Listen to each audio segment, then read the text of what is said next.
semuanya, selamat siang. Kembali lagi dengan aku di sini di podcast Bincang Komunikasi.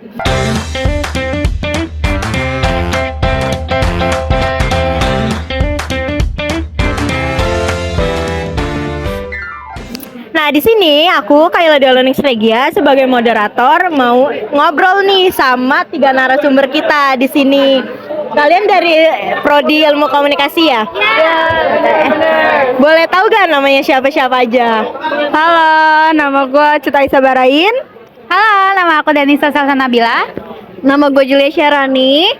Nah, kita di sini mau ngomongin tentang komunikasi organisasi nih. Nah, jadi kita tuh ngambil 3 poin pentingnya aja. Jadi kayak misalnya kita ngomongin apa sih kepemimpinan itu, kepemimpinan yang baik itu gimana, terus hambatan dalam komunikasi organisasi, terus komunikasi organisasi itu apa sih, gitu. Nah, jadi kita mulai aja ya.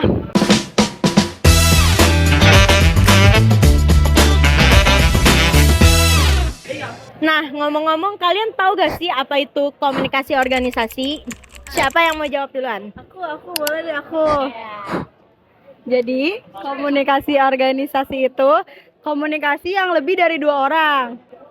Izin menambahkan, menurut saya komunikasi organisasi itu pertukaran informasi yang terjadi di dalam satu kelompok. Kamu mau nambahin? Ya boleh. Jadi komunikasi ini baik secara formal atau non formal gitu. Jadi tujuan komunikasi organisasi ini buat mencapai tujuan bersama juga. Gitu. Jadi kalau bisa aku simpulin, komunikasi organisasi itu komunikasi yang terjadi di dalam suatu kelompok. Mau kelompok itu formal atau informal.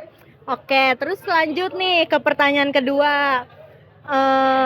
Menurut kalian apa aja sih hambatan-hambatan yang ada dalam komunikasi? Tapi sebelum pertanyaan itu mau nanya dulu dong, kalian tuh pernah gak sih ikut organisasi? Pernah dong.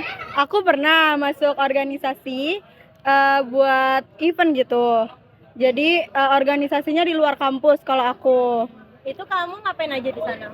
Aku kerja di bagian divisi sosial media. Jadi aku bagian yang ngepost sama megang sosial media di organisasi aku. Kalau aku sih waktu itu pas SMA ikut OSIS, tapi jadi bendaharanya, jadi yang megang bagian keuangannya gitu. Nah kalau dari aku sendiri ini aku pernah ikut yang namanya itu dalam namanya kalau di RT atau RW itu ada namanya Karang Taruna. Nah itu aku bagian juga di bagian media sosial. Jadi kayak bagian ngepost juga, atau misalkan kayak ada acara-acara bikin namanya tuh dari poster-poster gitulah ya. Gitu aja sih. Oke, berarti kalian bertiga itu pengalaman semua ya di organisasi. Alhamdulillah.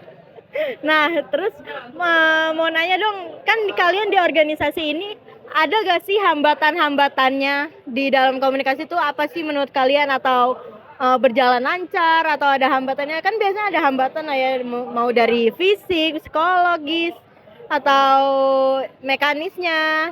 Coba. Kalau dari aku pasti ada ya di dalam komunikasi hambatan-hambatannya kayak noise, terus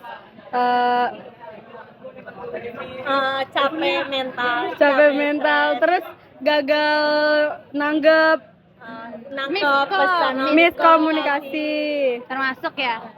Oke, jadi kalau misalkan hambatannya itu, kalau misalkan dari tugas aku itu biasanya ya, kalau misalkan itu kan di luar lingkungan kampus kan, jadi kadang suka keteter juga. Kadang kalau misalkan lagi ada tugas terus kayak kebentrok, dan itu kayak emang kalau di Karang Taruna itu juga ada waktunya juga kayak buat ngepostnya gitu. Apalagi kalau misalkan kayak bulan Ramadan itu kan harus ngepost juga kan. Ya kayak gitu aja sih kalau buat hambatannya. Kalau aku karena kemarin di organisasi aku bendahara, mungkin hambatannya di miskom juga sama kayak Cut Aisyah, lebih ke miskom uang masuk dan uang keluar ya. Jadi kayak keteteran gitu. Ini uang dari mana? Ini uang keluar buat apa gitu.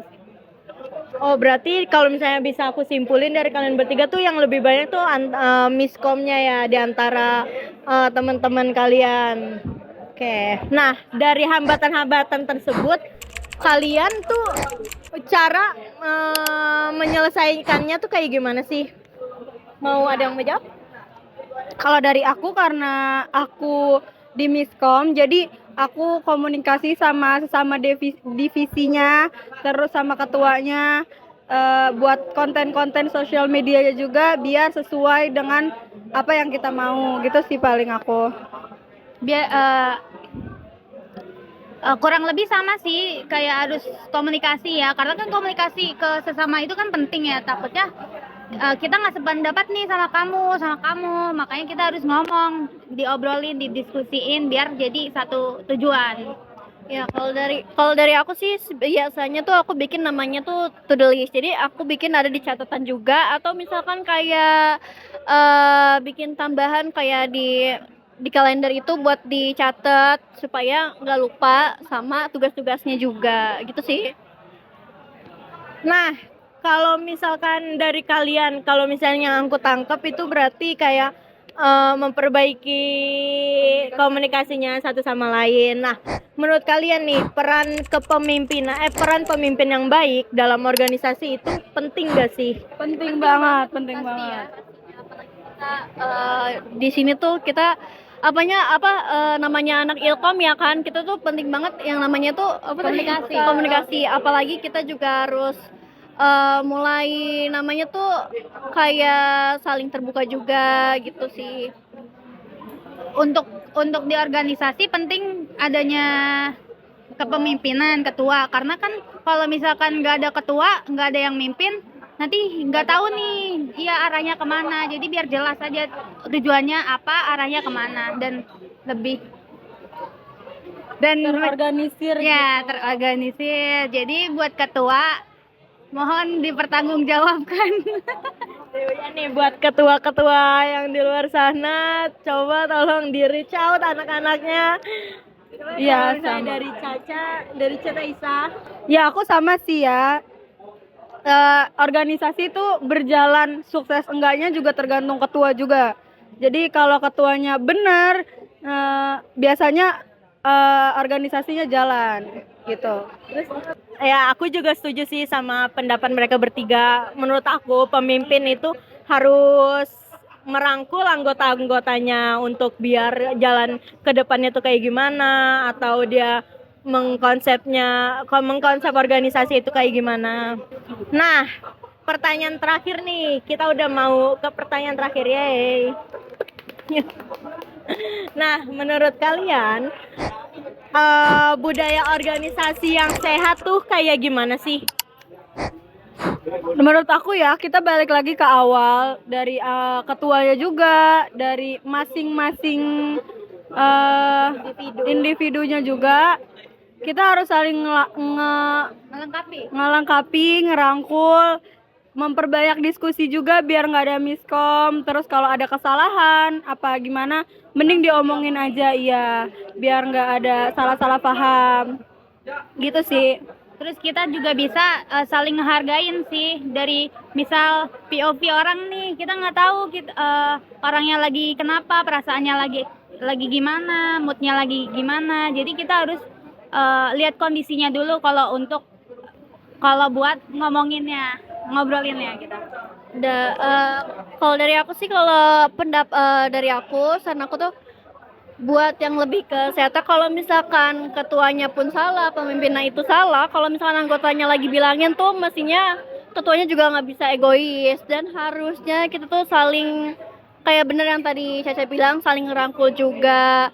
Dan kalau emang ada dari kekurangan pun harusnya diomongin. Kalau misalkan ketuanya juga misalkan kurang informasi, bisa tanya anggota lainnya juga gitu. Jadi intinya saling terbuka juga.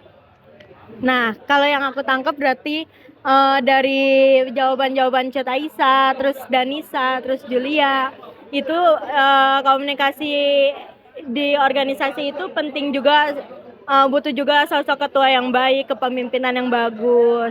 Oke. Nah, jadi kita udah di penghujung acara, guys.